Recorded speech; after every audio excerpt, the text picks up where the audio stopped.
Thank you, Comrade Sitaram Yechury, for your deliberation to this inaugural session of the 22nd Congress of the Communist Party of India Marxist.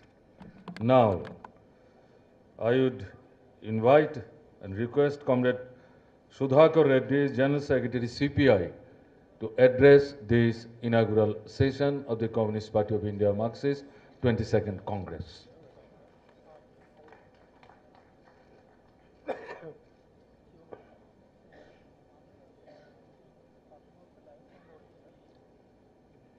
Comrade Manik Sarkar, President of the inaugural session of the 22nd Congress of the CPIM. Comrade Raghavulu, President of the Reception Committee. Comrade Sitaram Yechury, General Secretary CPIM, and other esteemed leaders of the CPIM. My colleagues of the left parties, Comrade Deepankar Bhattacharya, General Secretary CPI-ML, Comrade G.R. Shivashankaran, Senior Leader Forward Bloc, Comrade Manoj Bhattacharya, Secretary RSP, Comrade Ashish Bhattacharya, Senior Leader SUCI, and dear delegate comrades and guests. On the occasion of the 22nd Congress of the CPIM, on behalf of the Communist Party of India, I bring the revolutionary greetings to you and through you to all the members of the CPIM. Exactly 4 days after your Congress, the 23rd Party Congress of CPI will take place at Kollam, Kerala. We are meeting at a very critical period in the socio-economic and political life of our country and an adverse international situation. Right reaction, racism, with the direct support of the imperialist forces, are an offensive in USA and European continents. The crisis of capitalism, which brought miseries to billions of people, harvested rich dividends to corporates and finance capital. Concentration of wealth in the hands of small percentage of the rich is widening the gap between the rich and poor, taking advantage of inflation, price rise, and unemployment. Again, the rightist forces are rousing narrow nationalism, racism to capture the power or to widen their base.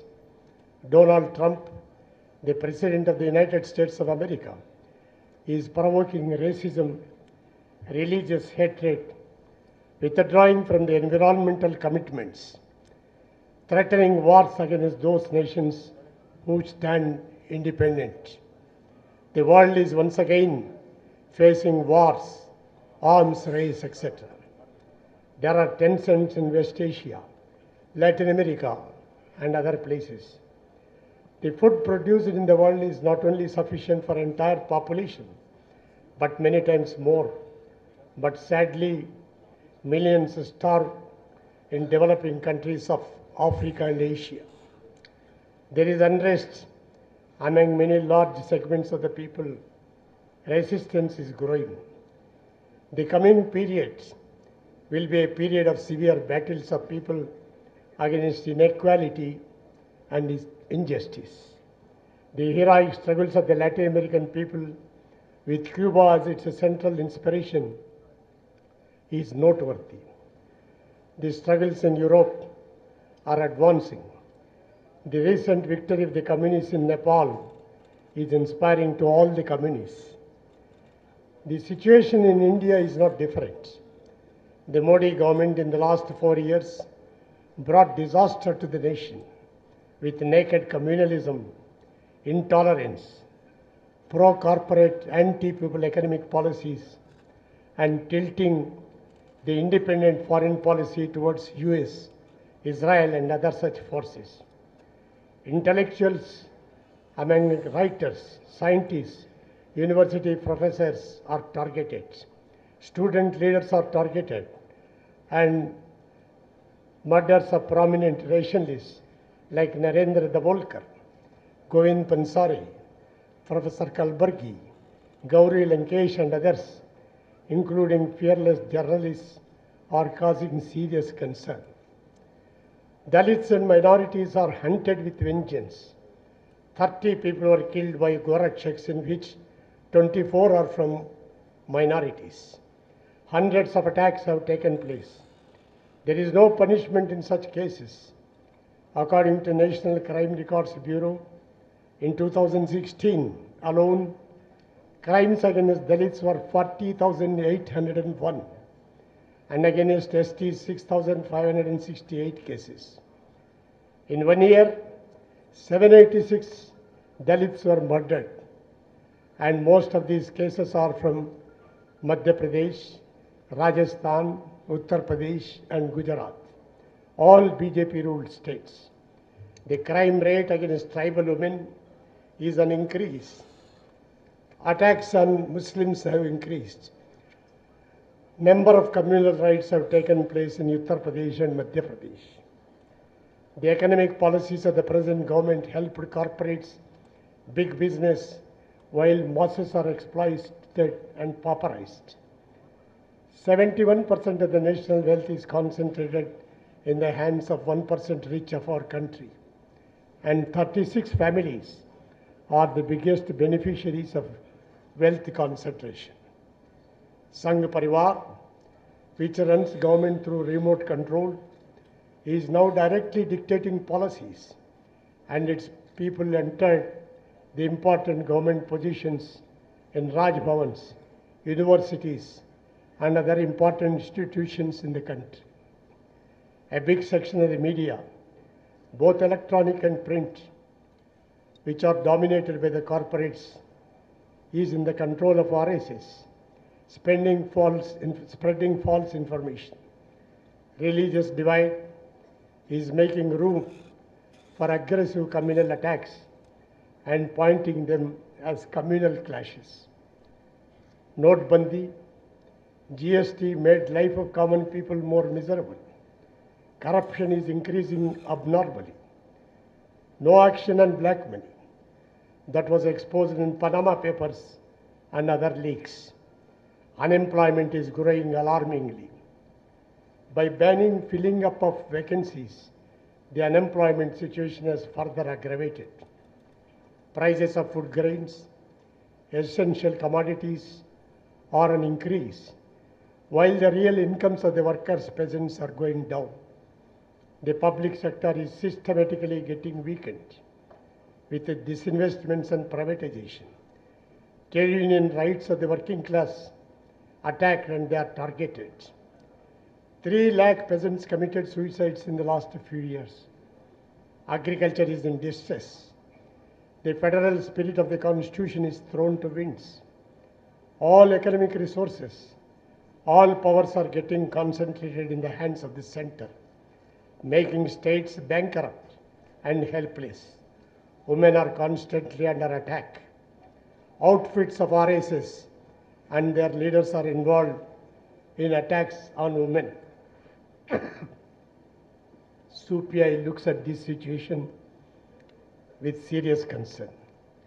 Modi government is authoritarian, dictatorial, and leading to fascist takeover. RSS with its fascistic ideology is in direct control of the Modi government, which is turning to be fascistic.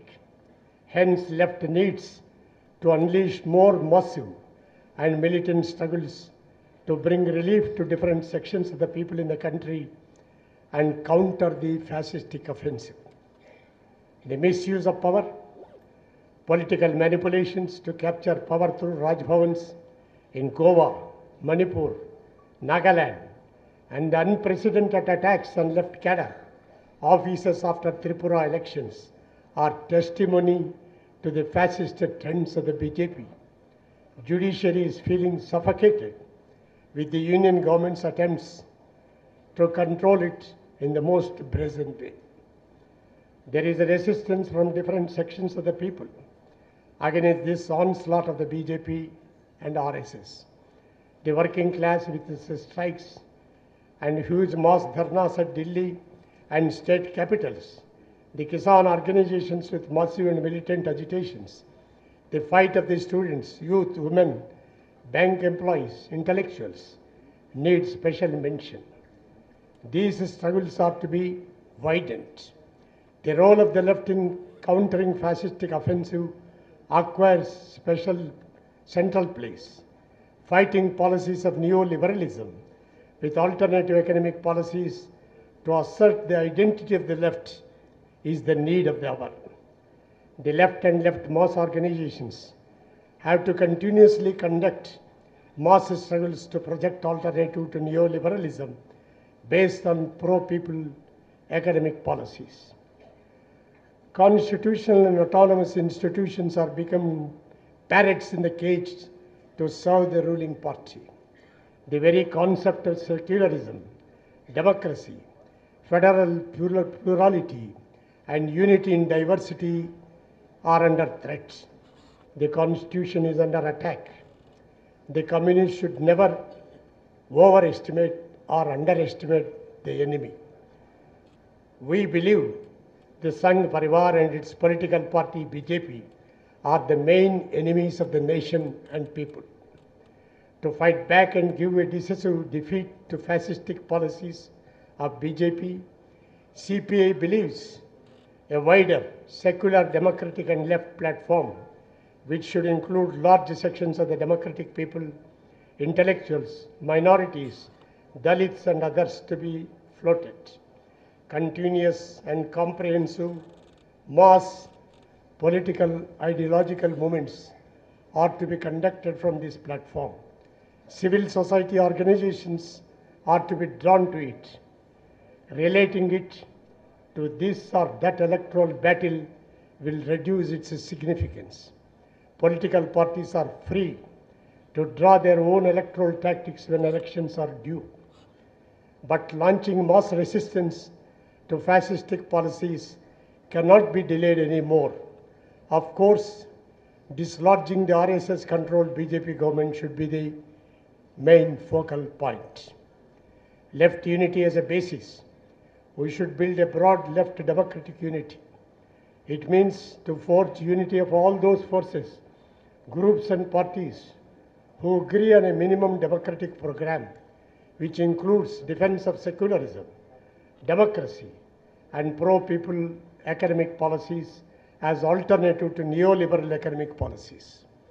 The historical victory of the communists in Nepal and their decision to unify the CPI, UML, and Maoists is inspiring to all those who wish the communist unity. The left has got bigger responsibility in leading the political battles to free the country from the anti-worker, anti-peasant, anti-people, right reactionary, communal, fascist government. Left unity is more essential today than ever in the past. The left bases in West Bengal, Tripura and Kerala and other states are the target of the BJP and communal forces. This should be defended and expanded at all costs.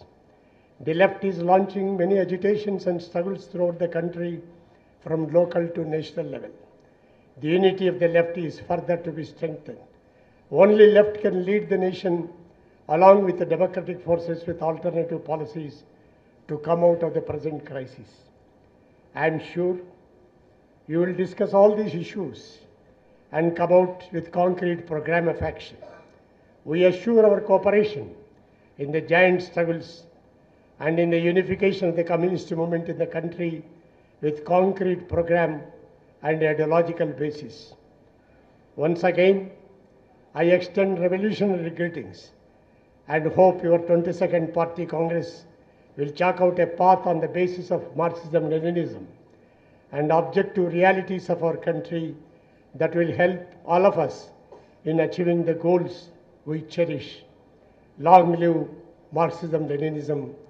Long live the communist unity. Long live the left unity. Thank you, Congress.